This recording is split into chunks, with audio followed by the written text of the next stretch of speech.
Alright, hello everyone. So this is my second take of this video. I mean, I didn't finish the first one, but I realized I was recording in time lapse, so not a good thing. But anyway, so this video is basically going to be about the whole I can't see you in a relationship kind of thing, because I've been told that pretty much all my life. And I've heard some commentary from like TikTok and Reddit, and a lot of people find that offensive. And I definitely understand that. There might have been times I've heard it and it may be cruelly intended, or unintentionally cruel, but no, I can definitely see why. I'm not gonna lie. I'm just gonna talk about that. Basically, something I guess to know is that I do think I have some kind of neurodivergency. I'm pretty certain of that, but the test's really expensive, so I'll be getting a test like earlier, instead of later, hopefully like in my early 20s. But as far as I know, I don't think I have ADHD. I think my concentration is pretty good, and I'm not super, well, my concentration actually sucks, but I'm not very hyperactive. I don't have like the typical symptoms necessarily, except for bad eye contact. I know, I really suck at that. But as for autism, yeah, I believe so, because I think when I was younger, I just had such trouble communicating with people, and I didn't know why I didn't communicate with others as well. And then I just became super introverted, and I felt so authentic because I'd like always see interactions with people that I don't know as like a costume of normality. So I'm masking all the time, and I've been masking with some of my friends, and I'm just now realizing that I actually like them and enjoy their being around them, because sometimes social events used to make me really exhausted, and I would fall into like a depressive episode. But this is not about that, and nor am I going to tackle that in this video. Probably in another video about friendships or something, or about neurodivergency. But yeah, this is not me self-diagnosing. The other thing is that I'm demisexual, and people don't really understand that, which is fine because I don't understand it either. I don't really understand my sexuality, but basically the easiest way I can describe it to people who aren't is that, well, it takes a lot for me to be sexually attracted to people. Like, I don't find people sexy or hot just by looking at them. I don't think that someone being attractive is enough to want to hook up with them. I don't have any urges like that.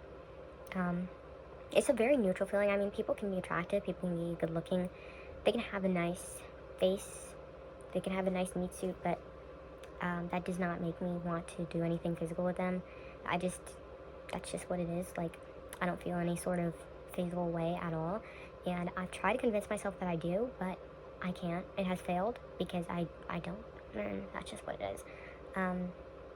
Yeah, and I don't have like celebrity crushes or anything like that. Like, it's just I'm still trying to fathom how people are attracted to people, and like just looking at someone attractive and they can like hook up with them. It's not any judgment on my part. I'm not sex repulsed. I'm very sex neutral, but I just don't understand. I don't have those feelings.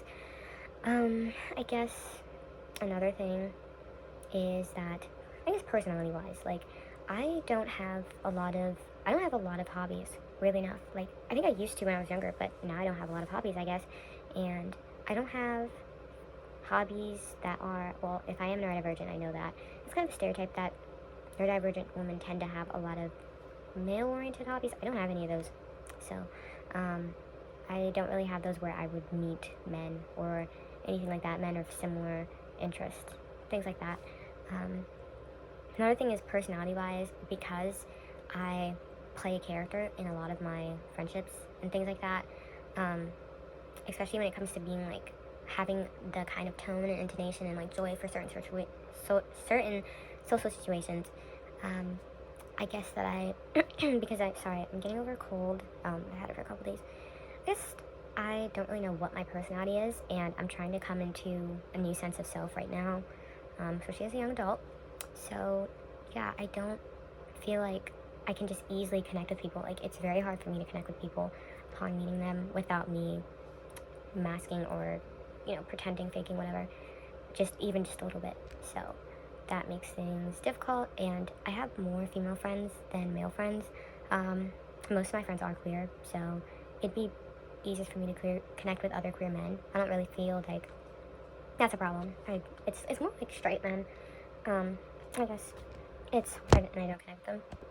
like, another thing is that, I am also bisexual, so I'm attracted to men and women, and I think that puts a lot of more hope. Like, I was glad when I realized I was bisexual, because that means that there's a possibility that, an equal possibility that I could date women, and I am more attracted to women. I do understand physical attraction more when it comes to women than when it comes to men, and I have female friendships, so it makes it easier to connect with women, because, like, I have friends of my sex, like, I know how to talk to them and stuff, but I don't really have straight male friends. Like, I don't know how to talk to straight, like, I don't know. I don't know if there's a specific way that women tend to do that. And one thing about being on the asexuality spectrum is that you don't seek out relationships or, like, anything, friendship, hookup, dating wise, with the other sex, because it's just not of interest to you. Like, you don't pursue those things because you don't want to, and so I guess you just don't really learn how to communicate with people of the other sex, in terms of things like that. I'm not really describing this right, but basically it's like there has to be that kind of platonic level, and I think this is something that men don't understand. Sometimes it's like you need to have female friends, like, not female friends that you're intending to hook up with or intending to date at some, like, you need to just be talking to women, like, normally. And I honestly wouldn't know. I don't know if it's the same as talking to men or not, because I seriously I don't really have a lot of experience doing that. But for the male friends that I have, it's mostly the same as talking to women, like, pretty much. But I wouldn't know because none of them are straight, so. Okay, sorry, I keep screwing this up. Yeah, okay, that's not true. Some of them are, but yeah, I don't know. You don't understand heterosexual relationships because you don't look at them the same way, I guess. Like, I think people pursue romantic relationships, maybe like 13, 14, I don't know. People do it really young, but I've just never been interested in anything like that, so I didn't take the chance to experience it, so I guess I don't know. Another thing is, like, I hate to talk about, like, physical attractiveness and all that stuff so specifically, but that's definitely a factor. I'm not saying, like, I don't want people to say it's like, oh, love yourself, love how you look, and don't have a low self-esteem. Like, I don't want people to say, like, that I'm being disingenuous or just self-deprecating. Like, I understand that's definitely a factor in all that, and I don't have any unconventional, like, I don't have any unique looks, basically. So I also, like, understand that. I don't mean to, like, this is not because, like, I hate myself or anything like that. Like, understand that, if you're on the asexuality spectrum, like, things that you would do to appeal to the other sex, that's things I just haven't done. Like, I don't even know how to do makeup, like, just things like that, dressing a certain way or whatever. It might not be to appeal to a certain sex, but, that and possible neurodivergence, just understanding feminine behavior, conventionally feminine behavior, is not something that I learned and that I partook in when I was younger. So yeah, I guess that would definitely make it a lot harder for me to be attractive in the male gaze. Also, not like petite, like, I'm like 5'9", so yeah, I'm not short. I know that a lot of guys don't want to date women who are taller than them and things like that. I'm taller than, like, most people I know, even guys, and I understand the height thing. Like, I think now more than ever, I don't know why, I think it's a fixation where the women really do care about height. Like, they care about height, like, a lot, and I understand if you're tall, but, like, if you're really short, I don't understand. I don't like height gaps, if that makes sense. Like, if I was 5'6", I'd be okay with someone who's 5'9". I feel like 3 inches is, like, an ideal height gap. 3 to 4, I think 3 to 5 max. I feel like anything above that is just kind of a little excessive. I don't know, that's just an aesthetic thing for me. Like, when I read books, I don't like the two main characters to have, like, an excessive height gap. It's just really weird. I don't know. Just an intimacy thing. It's not aesthetically pleasing. Also, look at my earrings. I'm very happy with this, but I can't sleep with these on, so it's whatever. But yeah, so I guess the conclusion is, I don't take offense to it. Don't comment like, oh, you're so beautiful and it's like, I have taken a lot of time to analyze and to think about this, and I think that I will have at least one romantic relationship in my life, but I understand it's very difficult with the way I am, because especially being demisexual and demi-romantic, it's like those boundaries are not going to change. Like, I'm not going to become more physically, sexually, or romantically attracted to people. It all follows in succession. So I have to know someone first and get to know them well to even be physically attracted to them. Like I'm not physically attracted to like anybody. That doesn't mean I find people ugly or like repulsive. It's not anything like that. It's just I don't have any feelings for them. No physical, nothing.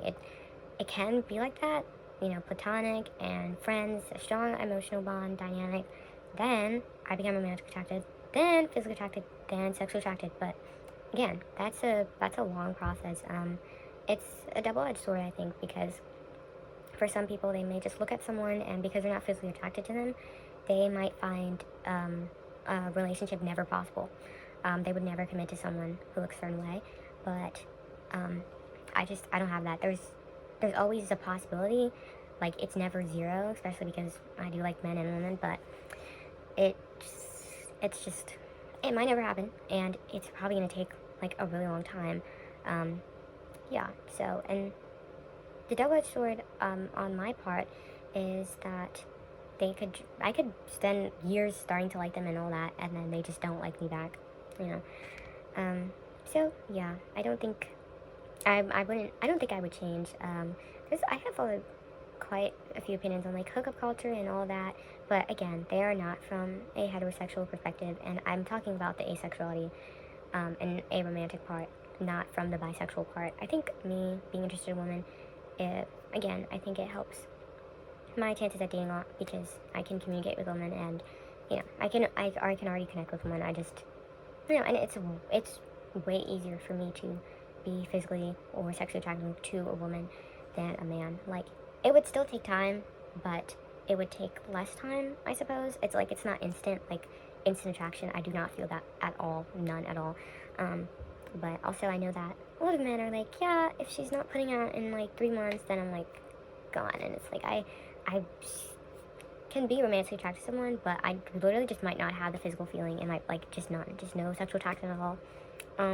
Which I know are difficult boundaries to compromise for in a relationship. So yeah, I think I'll date at least once in my life or twice, but I don't know how fulfilling those will be, and I don't have, like, being in my 30s or 40s without kids or alone is not like, it's not like a terrible possibility for me. I want the experience of a romantic, physical, sexual relationship, but I don't have to have it forever. I do want to experience it once or twice in my life, but yeah, it's like not all I need. Again, I don't think about that thing. I've never, and I think I've been demi my whole life, so I've like never thought about that stuff, and I'm just not gonna start concerning myself with it. I don't know why I've done so many takes on this, but like, it's like I don't have the skills to pursue many or however many romantic, physical relationships, and I don't have the attraction to even want to pursue those and to maintain that. Like, I just don't really want that. Like, I probably want like 1 or 2 romantic relationships in my entire life. I mean, if I find the one to someone, then I don't want anyone else. Like, I don't think there's a necessity for more experience in like the relationship department. If I've just found the one, I think, who understands and connects me the most, because the possibility of that even, I think, is small. So no one is better. It's not like a matter of like one is better or worse. It's just different. I have a different experience than other people and other women. I don't want to be called a pick-me for this. Please do not. I'm not like, it's not hatred towards men or women or straight people or anything like that. So yeah, peace.